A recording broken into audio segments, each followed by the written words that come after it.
আসসালামু আলাইকুম রহমতুল্লাহি ওবরকাতুহু। সম্মানিত দর্শক, আমাদের দেশের এখন যে গণমাধ্যম, সেটা প্রিন্ট মিডিয়া হোক কিংবা ইলেকট্রনিক মিডিয়া হোক, এই গণমাধ্যমের উপর মানুষের যে বিশ্বাস এবং আস্থা, এটি একেবারে তলানিতে। এখানে সত্য ছাপা হোক, মিথ্যা ছাপা হোক, এটা আসলে কোনো মিন করে না। ফেসবুকে কি বলা হলো, ইউটিউবে কে কোন কন্টেন্ট তৈরি করলো, লিঙ্কডইনে কে কী ধরনের কথাবার্তা বললেন, কিংবা এক্স হ্যান্ডেলে কোন তথ্য আসলো, মানুষ উন্মুখ হয়ে থাকে এ সকল কথাবার্তা শোনার জন্য। দ্বিতীয় যে বিষয়টি, সেটি হলো যে আমাদের এই সময়টিতে বেশিরভাগ মানুষ সত্য শোনার চাইতে তারা গুজব শুনতে পছন্দ করে। আপনি খুব সত্য কথা বললেন, কোরআন হাদিসের কথা বললেন, কিংবা খুব শান্তির ওম শান্তি ধরনের কথাবার্তা বললেন, এগুলো মানুষ শুনবে না। আপনি কারোর সঙ্গে কারো দ্বন্দ্ব, সংঘাত, বিবাদ, মারামারি, খুনোখুনি, কাটাকাটি, এই সর্বনাশ হয়ে গেল, আজ এটা খারাপ, ওটা খারাপ ইত্যাদি যে সকল নেতিবাচক খবর রয়েছে, এগুলোর প্রতি বেশিরভাগ মানুষের এখন প্রবল আগ্রহ। আর দুরন্ত বেগে মানুষ মিথ্যার পেছনে ছোটে। এই যে একটা অচল অবস্থা মানুষের মন এবং মননে, এরকম একটা পরিবেশ এবং পরিস্থিতি যখন তৈরি হয়, তখন একটি দেশ জাতি তার যে নির্ধারিত গন্তব্য, সেটা কতটা ধ্বংসাত্মক হয় এটি ভিন্ন প্রসঙ্গ। আজকের যে শিরোনাম, সেই শিরোনাম নিয়ে আলোচনা করব এই কারণে যে বাংলাদেশে আওয়ামী লীগ 35% লোক আওয়ামী লীগ করতো যখন তারা ক্ষমতায় ছিল। এই গত 17-18 মাসে অনেকে হয়তো ভয়ে চুপ হয়ে গেছেন, অনেকে মনের মধ্যে শরিয়াতে আওয়ামী লীগ, নতে নৌকা, তালিব্যসতে শেখ হাসিনা, বতে বঙ্গবন্ধু, এই জিনিসগুলো পোলাপানের মতো সারাক্ষণ জিকির আজকার করে। আর আওয়ামী লীগ জামানাতে যারা সুবিধাভোগী ছিল, তাদের একটা বিরাট অংশ সুর পাল্টে ফেলেছেন, ভোল পাল্টে ফেলেছেন। অনেকে ডক্টর মোহাম্মদ ইউনূসের যারা তাবেদার ছিলেন, তাদের সঙ্গে মিলেমিশে গিয়েছিলেন। অনেকে আবার এখন যে তারেক রহমান সাহেব বা বিএনপি ক্ষমতায় আসছে, তাদের সঙ্গে আসলে ভোল পাল্টে একত্র হয়ে গেছেন। কিন্তু সেই লোকের সংখ্যা কত? 5 ভাগ, নট মোর দ্যান দ্যাট। তাহলে 35 ভাগ থেকে যদি আপনি 5 ভাগ বাদ দেন, তাহলে থাকে 30 ভাগ। অন্যদিকে ধরুন জাতীয় পার্টি, এরপর আওয়ামী লীগ জোটে যে সকল বাম সংগঠন ছিল, তারপর কিছু মানুষ কোনো দল করতেন না, কিন্তু শেখ হাসিনাকে, বঙ্গবন্ধুকে, মুক্তিযুদ্ধের পক্ষের শক্তিকে পছন্দ করতেন। এদের সংখ্যা তো আসলে কোনো অবস্থাতেই 20 ভাগের কম ছিল না। আর এই লোকগুলোর একটি অংশ কিন্তু কমেনি, তারা রয়ে গেছেন। তাহলে কি হলো? এদিকে রইল 20 ভাগ, আর এদিকে রইল 50 ভাগ। এই 50 ভাগ লোক, অর্থাৎ আওয়ামী লীগের 30 ভাগ আর আওয়ামী লীগের বাইরে 20 ভাগ, এই 50 ভাগ লোক প্রতি মুহূর্তে জানতে চায় শেখ হাসিনা কবে আসবে। প্রতি মুহূর্তে তারা শুনতে চায় আওয়ামী লীগের আমলে কি কি ভালো কাজ হয়েছে, আর বিএনপি শত চেষ্টা করে সেই ভালো কাজগুলো কেন করতে পারবে না। এই কথাগুলো যদি আপনি বলেন, তারা রাত জেগে জেগে এই কথাগুলো শুনবে। এরকম একটা মানসিক অবস্থা তাদের তৈরি হয়ে গেছে। বাকি যে 50 ভাগ, এই 50 ভাগ এখন অর্ধেক অর্ধেক হয়ে গেছে। বিএনপির দিকে অর্ধেক 25 ভাগ, আর জামাত এবং তাদের যারা সহযোগী, তাদের মধ্যে চলে গেছে 25 ভাগ। আবার বিএনপির পক্ষে যে 25 ভাগ আছে, এটাও যদি আপনি ভাগ করেন, তাহলে আপনি দেখতে পাবেন যে যারা ক্ষমতা পেলেন, সুযোগ সুবিধা পেলেন, পদ পদবি পেলেন, তাদের একটা অংশ। আর আরেকটি অংশ রয়েছে আফসোস লীগ, যারা পাননি। তো তারা বিভিন্ন নেতিবাচক কথা বলছে, দীর্ঘশ্বাস ফেলছে, সরকারের পদে পদে ভুল ধরার চেষ্টা করছে, এবং ঘরের মধ্যে থেকে তারা পরের কথা বলে যাচ্ছেন। ফলে বোঝার চেষ্টা করেন যে আমাদের যে রাজনৈতিক অঙ্গন, সেই রাজনৈতিক অঙ্গনে কি ধরনের একটা বিরূপ পরিবেশ এবং পরিস্থিতি বিরাজ করছে। এর ফলে কি হলো? সত্যর দিকে কেউ ধাবিত হচ্ছে না, বাস্তবতার দিকে কারো কোনো নজর নেই। কোথায় গুজব আছে, কোথায় মিথ্যা কথা আছে, কোথায় গল্প আছে, কোথায় কাহিনী আছে, এসব নিয়ে মানুষ ভীষণ রকম ব্যস্ত। এবং এরই ধারাবাহিকতা আজকে যে শিরোনামটি দিয়েছি, সেই শিরোনামে সামাজিক যারা কন্টেন্ট ক্রিয়েট করেন ইউটিউবে এবং অন্যান্য সামাজিক মাধ্যমে, ফেসবুকে, তাদের মধ্যে বেশ কয়েকজন আছেন গুরুত্বপূর্ণ। তারা একটি খবর প্রচার করছেন, সেটি হলো বাংলাদেশের বর্তমান সরকারকে জাতিসংঘ নাকি, আবার আমি নাকি বলছি বিকজ এটা সামাজিক মাধ্যমের খবর, আমার কাছে কোনো তথ্যপত্র নেই। তো তারা নাকি জনাব তারেক রহমান সাহেবকে খুব কঠিন ভাষায় চিঠি দিয়েছে।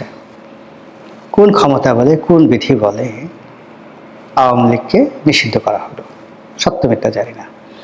আবার এই ধরনের চিঠি একাধিকবার ডক্টর মোহাম্মদ ইউনূসকে দেওয়া হয়েছে, এই ধরনের প্রচারও ছিল। তো ইউনূস জামানাতে এই ধরনের প্রচার এবং প্রোপাগান্ডার ব্যাপারে কোনো কথা বলা হয়নি। আবার এই যে কন্টেন্ট ক্রিয়েটাররা যে ধরনের খবর ছড়াচ্ছেন, সেই খবর নিয়েও কিন্তু এখনো পর্যন্ত বিএনপির পক্ষ থেকে কোনো প্রতিক্রিয়া দেখানো হয়নি।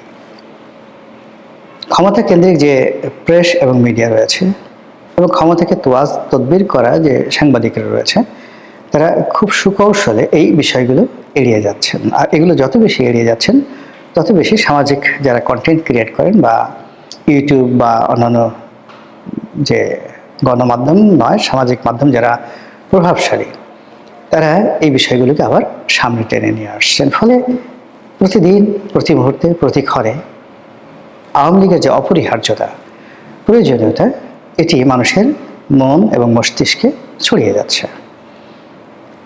এটা যে কতটা গুরুত্ব, সেই গুরুত্ব বিএনপি বুঝতে পারেনি, কিন্তু জামাত বুঝতে পেরেছে।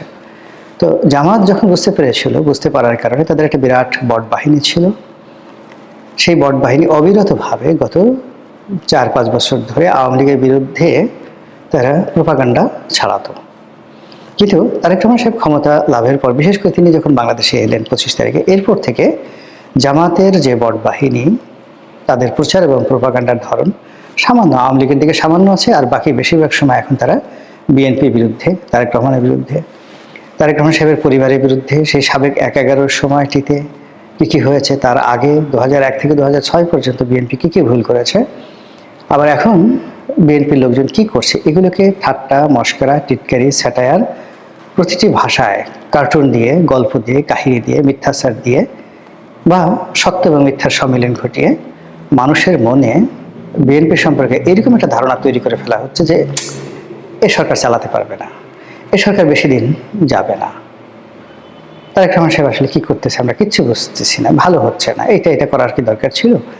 মানে একটা রাষ্ট্র এবং একটা সরকারের যত গুরুত্বপূর্ণ কাজ রয়েছে, সব গুরুত্বপূর্ণ কাজকে জনগণের দৃষ্টিতে বিচার, বিশ্লেষণ এবং বিবেচনায় অপ্রয়োজনীয়, অপ্রান্তীয় বলে প্রচার করা হচ্ছে। আর অন্যদিকে যারা দায়িত্ব পালন করছে, তাদেরকে সামাজিকভাবে হেয় করা, মানসিকভাবে তাদেরকে ভেঙে ফেলা ইত্যাদি প্রচার এবং প্রোপাগান্ডার মধ্যেই সরকারের প্রায় 40 দিন অতিবাহিত হতে চলেছে। এই 40 দিনের মধ্যে আমরা শুধুমাত্র সরকার এটা করবে, ফ্যামিলি কার্ড করবে, ওটা করবে, খাল কাটবে, বড় বড় পরিকল্পনার কথা শুনেছি। দ্বিতীয় যমুনা ব্রিজ হবে, দ্বিতীয় পদ্মা ব্রিজের মতো মেগা প্রকল্প হবে, ইত্যাদি ইত্যাদি অনেক কিছু।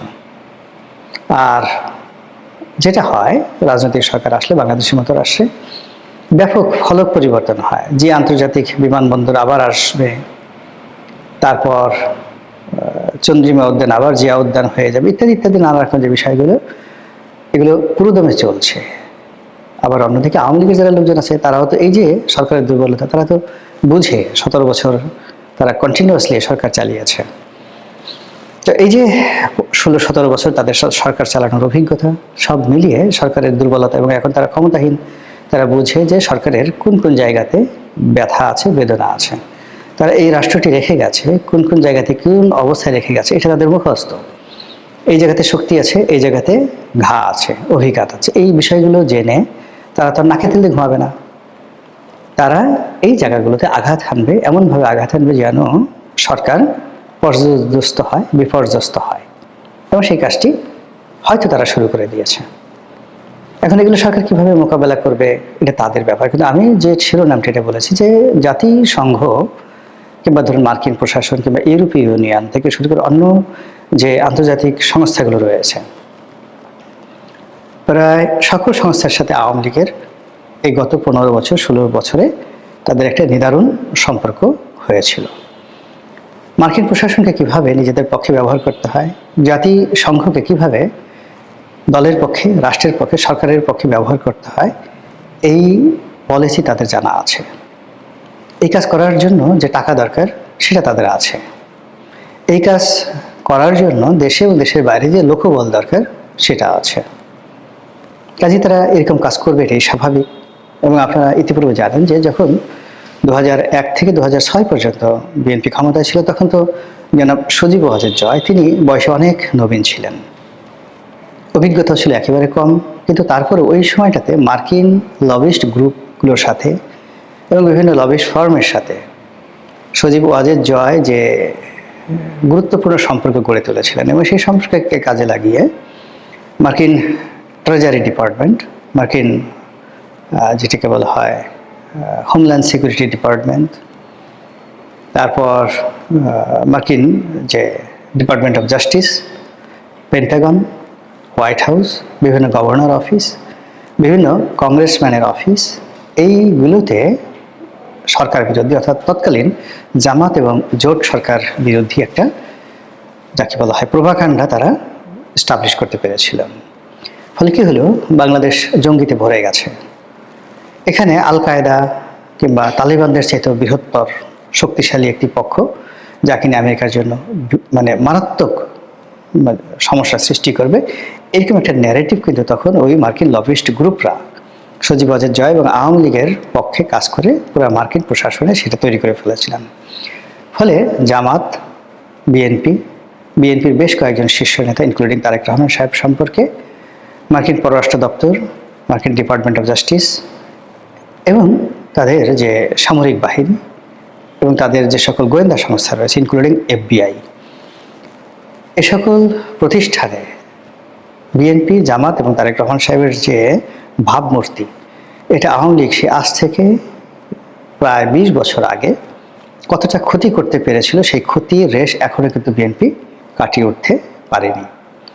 তো কাজেই সেই বিএনপি ক্ষমতায় এসছে, আর আওয়ামী লীগ গত 20 বছরের অভিজ্ঞতা, মানে সেই যে সময়টাতে তারা বিএনপির বিরুদ্ধে লবিস্ট নিয়োগ করেছিল, সেই অভিজ্ঞতা থেকে আজ পর্যন্ত যদি আপনি ধরেন 20 বছর কম করলে, এর মধ্যে 17 বছর বা 16 বছর তাদের ক্ষমতাকালীন সময়, আর বাকি 4 বছর হলো বিএনপি জামাত জোটের ক্ষমতাকালীন সময় এবং 111-এর সময়। তো এই সময়টিতে তারা যে কাজ করেছে সজীব ওয়াজেদ জয়ের নেতৃত্বে, সেই কাজ কি এখন বন্ধ আছে? আমার তো মনে হচ্ছে না। সেই কাজগুলো তারা বরং আগের থেকে আরো বেশি করবে। আর এই কথাগুলো আমি বলছি কারণে যেন সরকার সতর্ক হতে পারে, সরকারের লবিস্ট নিয়োগ করতে পারে। এবং আমেরিকাতে যে সমস্ত লোকজন গত 16-17 বছর ধরে বিএনপির পক্ষে কাজ করেছে, বিএনপির লোকজন যদি তাদেরকে ভুলে যায়, তুচ্ছ এবং তাচ্ছিল্য করে, তাহলে এই লোকগুলো কি আওয়ামী লীগ কিনে নেবে। আমেরিকাতে যারা বিএনপি লবিস্ট গ্রুপ ছিল তাদেরকে আওয়ামী লীগ কিনে নেবে, মানে বাংলাদেশে আওয়ামী লীগ, বাংলাদেশি আমেরিকান যারা বিএনপি সাপোর্টার। এবং তখন পুরো পরিস্থিতি কিভাবে বুমেরাং হবে, আশা করি বিএনপি যারা কর্তা ব্যক্তি তারা অনুধাবন করার চেষ্টা করবেন। আসসালামু আলাইকুম ওয়া রাহমাতুল্লাহি ওয়া বারাকাতুহু।